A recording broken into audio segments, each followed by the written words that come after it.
Hola, mi nombre es Elsa Tomás Tokajigao, soy profesora de la Pontificia Universidad Católica del Perú y el día de hoy voy a hablar sobre bioarqueología. La bioarqueología es parte de las ciencias antropológicas, una rama del conocimiento tan amplia que requiere varias subdisciplinas, entre las cuales tenemos la antropología social o cultural, la arqueología, que se ocupa del estudio de la cultura material de pueblos que no dejaron escritura con la finalidad de conocerlos, y la bioantropología o antropología biológica o antropología física, que se ocupa del estudio de la parte biológica del ser humano. Y esta rama se divide además en varias disciplinas. Por ejemplo, hay bioantropólogos que estudian los fósiles de nuestros ancestros no humanos para tratar de entender cómo evolucionamos y llegamos a ser lo que somos. La más o menos joven disciplina de la antropología forense y la bioarqueología, de la que nos vamos a ocupar el día de hoy, que lo que hace es estudiar momias y esqueletos de personas que vivieron en el pasado con la finalidad de tratar de entender las sociedades en las que estas personas se desarrollaron. La bioarqueología es un tipo de estudio antiguo en el Perú. La primera persona que habló de esta necesidad de estudiar los restos humanos arqueológicos fue el doctor Pedro Weiss, quien acuñó el término de osteología cultural. Él trabajó junto con Tello en los años 50, 60, pero el término de bioarqueología se empezó a utilizar recién a mediados de los años 70 del siglo pasado, y entre los exponentes actuales de esta disciplina tenemos a Sonia Guillén, a John Verano, a Jane Dijkstra, que es una de las mejores del mundo, pero que ha realizado muchísimos estudios en el Perú precisamente por la gran riqueza arqueológica que tenemos. Y bueno, en cuanto a los métodos, los bioarqueólogos trabajamos desde el inicio de las investigaciones arqueológicas, planteando preguntas, proponiendo estrategias para recuperar mejor la información arqueológica. En el laboratorio analizamos los restos humanos, utilizamos técnicas, diversas técnicas, por ejemplo, imágenes médicas como radiografías y tomografías, métodos de última generación como imágenes 3D y realidad aumentada. También, por supuesto, métodos biomoleculares como el estudio del ADN y de los isótopos estables. Los aportes de la bioarqueología a los estudios arqueológicos en el Perú son muy amplios. No podríamos hacer un resumen de todos ellos en una sola presentación como esta, así que vamos a poner dos ejemplos. Los estudios que se han hecho en los restos humanos más antiguos encontrados en el Perú, los de Lauricocha, y estudios emblemáticos en los restos humanos más recientes de nuestra historia prehispánica, los que fueron encontrados en Machu Picchu. Empezando por Lauricocha, estos huesos fueron encontrados en los años 60. Acá tenemos un dibujo de su descubridor, Augusto Kardich, que publicó esto en el año 64. Podemos ver el fondo de la cueva. La entrada de la cueva estaría más o menos por aquí, no era una cueva muy profunda, y se reportaron 11 esqueletos humanos que no estaban muy bien preservados, no estaban completos. Sin embargo, lo importante de este hallazgo fue que por primera vez en la arqueología peruana se utilizó el método del radiocarbono para fechar hallazgos arqueológicos. En este caso se tomaron sedimentos de la cueva y los resultados del fechado dijeron 9.500 años antes de Cristo. Otro hallazgo que se reportó en ese momento fue el de un cráneo deformado, que vendría a ser, según lo que se publicó en ese momento, el cráneo deformado más antiguo que se hubiera encontrado en territorio peruano.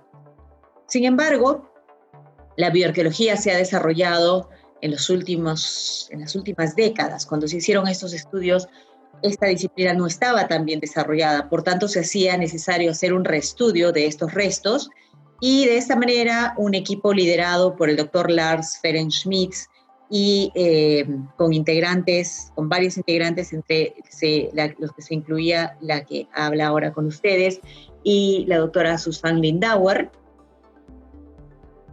tuvimos acceso a los esqueletos que se encuentran almacenados en el Museo Nacional de Arqueología, Antropología e Historia del Perú. Encontramos allí 3 esqueletos incompletos de adultos, un cráneo incompleto de otro adulto y un esqueleto incompleto de un infante. Lo primero que se hizo fue fechar los huesos de estos esqueletos, encontrándose que no eran tan antiguos como se había pensado inicialmente. Los más antiguos, el número 1 y el número 9, iban más o menos entre los 6.500 y 6.800 años antes de Cristo, y el más reciente, el Auricocha 6, fue enterrado en esta cueva ya durante el periodo formativo, más o menos en el año 1500 antes de Cristo. Y el cráneo deformado que se reportó en ese momento corresponde a este esqueleto, por tanto no era tan antiguo y tampoco era exactamente una deformación porque al parecer hubo una fractura durante el enterramiento que produjo esta forma no natural, que no era una deformación intencional realizada en la época en que vivió este individuo. Vamos a centrarnos entonces en los resultados de estos estudios recientes en los esqueletos de la Auricocha. Demostramos o encontramos que el esqueleto del adulto correspondía a una mujer, el sexo del niño se pudo determinar con ADN, era de sexo masculino, tenía de 2 a 4 años de edad cuando falleció. En el caso del esqueleto de la mujer encontramos varias lesiones de osteoartritis en sus huesos. Esta es una enfermedad degenerativa que se relaciona o bien con la edad o bien con un sobreuso de las articulaciones, y en este caso podría estar relacionado con que estos individuos tuvieron que enfrentar un ambiente difícil en las alturas de Huánuco a los inicios del Holoceno. Algo que ya había reportado Cardish es que estos esqueletos tenían desgaste dental muy, muy pronunciado, y esto se relaciona con el tipo de dieta que tenían los cazadores recolectores. Comían alimentos muy poco procesados, lo cual desgastaba muy rápidamente los dientes. También en el caso de esta mujer no se encontraron caries, lo cual indica que no comían carbohidratos, o en todo caso eran muy pocos carbohidratos los que se incluían en la dieta. Además se encontró que la mujer tenía en su ADN marcadores que indican susceptibilidad de sufrir de enfermedad aguda de montaña. Esto significa que si ella hubiera bajado la costa y hubiera vuelto a subir a las alturas de Huánuco, seguramente hubiera sufrido de soroche. En el caso del niño no se encontró este marcador. Por otra parte, se pudo ver que no estaban relacionados genéticamente, no eran madre e hijo. Ambos eran del grupo sanguíneo O, que es el grupo más común entre poblaciones aborígenes de las Américas. Y ambos tenían además marcadores genéticos que indican propensión a la impulsividad y a tener conductas de riesgo. Y es posible que este tipo de comportamiento tuviera algún tipo de ventaja al enfrentar situaciones o ambientes difíciles como los de los cazadores-recolectores en aquella época. Pasando ahora a los restos de Machu Picchu, sabemos que en Machu Picchu existían muchas cuevas que contenían restos humanos y que fueron excavadas y estudiadas por el equipo de Hiram Bingham, particularmente por George Eaton, a quien vemos en esta foto dentro de una de las cuevas junto con su equipo de excavadores. Eaton publicó los resultados de sus investigaciones en 1916 y lo primero que saltó a la vista es su mención a que había un altísimo porcentaje de esqueletos femeninos en Machu Picchu, lo que creó el mito de que Machu Picchu habría sido el lugar donde vivían las vírgenes del sol. También dijo que habían evidencias de que los habitantes de Machu Picchu habían venido de diferentes lugares del territorio incaico, y reportó además una alta frecuencia de sífilis. De nuevo, tratándose de una investigación antigua, nos preguntábamos si es que se trataba de hallazgos reales o había algo que reajustar con los nuevos métodos desarrollados por la bioarqueología. Y este nuevo estudio estuvo a cargo de John Verano y de Bethany Turner. Ellos estudiaron estos esqueletos en el año 2003 y lo que encontraron fue lo siguiente. John Verano hizo un análisis muy detallado de los huesos pélvicos de estos esqueletos. La pelvis es la parte del esqueleto humano que muestra mayor dimorfismo, es decir, es muy diferente entre hombres y mujeres. Y lo que él encontró es que había muchos más hombres de los que había podido identificar Eaton. Por otra parte, encontró que había en Machu Picchu personas de todas las edades, desde un feto hasta personas de la tercera edad, y corroboró que estas personas venían de lugares muy distintos en el territorio incaico. Esto se vio a partir de la forma de los cráneos. Como sabemos, en época prehispánica, los padres, las madres, tenían la costumbre de ponerles a sus bebés unas tablillas y unas almohadillas presionando distintas partes del cráneo para darles formas particulares que estaban relacionadas con la etnia de procedencia, la zona de procedencia, eran marcadores de identidad.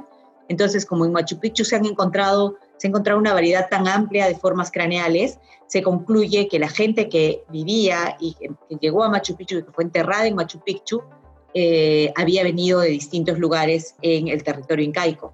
Esto se corroboró también con el estudio químico de los huesos. Nuestros huesos se forman con marcadores químicos de la comida que consumimos en determinados momentos de nuestra vida. Y hay huesos que se forman cuando somos niños y nunca cambian, estos son los dientes, y el resto del esqueleto sí se va renovando a lo largo de nuestra vida. Entonces, en esta imagen podemos ver cómo los marcadores químicos de los dientes de las personas que fueron enterradas en Machu Picchu son mucho más variados que los marcadores que se encuentran en los huesos. Esto indica que la gente que fue enterrada en Machu Picchu nació y creció en diferentes lugares y luego vino a Machu Picchu, en donde su dieta se uniformizó, estuvo principalmente basada en el maíz. Esto nuevamente corrobora que la gente que fue enterrada en Machu Picchu, además de ser muy variada en cuanto a sexo y edad, están representados ambos sexos y todas las edades, venía de distintos lugares. Por otra parte, lesiones en los huesos similares a las que podemos ver en esta fotografía indicaron que en Machu Picchu existía tuberculosis. Existían también otras infecciones como osteomielitis, pero no se reportaron o no se encontraron todos estos casos de sífilis que había reportado Eaton. Al parecer fue un diagnóstico equivocado. Otras cosas que se han encontrado en los esqueletos de Machu Picchu es baja frecuencia de traumatismos que podrían indicar violencia, ni un solo caso de trepanaciones craneales y en general esqueletos poco robustos. Toda esta información en conjunto indica que las personas que fueron enterradas en las cuevas de Machu Picchu eran personas que habían sido traídas de distintos lugares para ser servidores domésticos de la élite que residía en Machu Picchu. Para finalizar, ¿qué cosa encontramos en los museos? ¿Qué tipos de restos humanos encontramos en los museos? En general, es difícil encontrar restos humanos en museos en todo el mundo, porque hay una fuerte discusión respecto a si es ético o no lo es la exhibición de restos de lo que fueron personas. En el caso peruano, sí exhibimos restos humanos de esta manera, como los malquis que fueron en algún momento. En época prehispánica, los cuerpos de las personas fallecidas eran alimentados, eran cambiados de ropa cada cierto tiempo, los sacaban en procesión en determinadas fechas, entonces eran venerados como ancestros. Cuando vayas al museo, seguramente vas a encontrar exhibiciones de momias como esta en su versión de ancestro venerado. También se exhiben restos humanos con el propósito de explicar mejor ciertas prácticas culturales como la modificación intencional de la forma del cráneo o las trepanaciones o el convertir cráneos o cabezas en cráneos trofeo. Entonces, ese es el tipo de información que vas a encontrar relacionada con restos humanos en los museos. Y bueno, eso es todo. Espero que hayas encontrado información interesante en este pequeño programa. Muchas gracias.